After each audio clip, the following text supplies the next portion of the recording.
The global economy may be heading toward a dangerous tipping point, and this time, the warning is coming from someone who has been right before.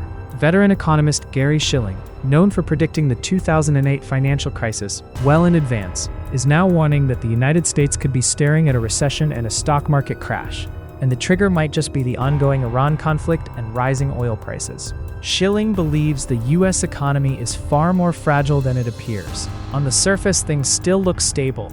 Growth hasn't collapsed and markets haven't fully reacted. But underneath, key cracks are already forming. Consumer spending, which is the backbone of the U.S. economy, is beginning to weaken.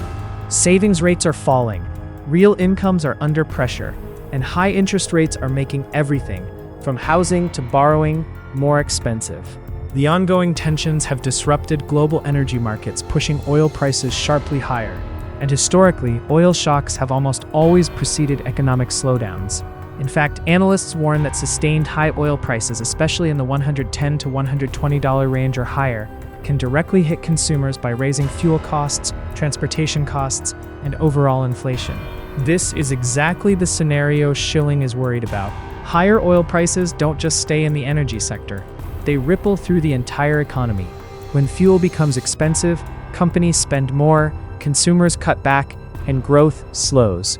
Over time, that combination can push an economy into recession. But the bigger warning is about the stock market. Shilling believes U.S. markets are currently overvalued and not fully pricing in these risks.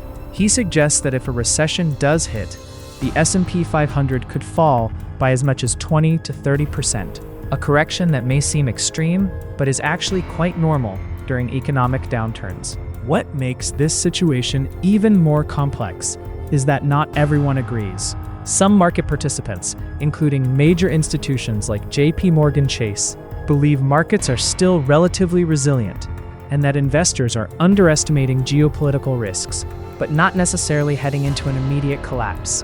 However, they acknowledge that rising oil prices and prolonged conflict could create serious economic stress and increase the risk of slower growth or even stagflation, a mix of high inflation and low growth.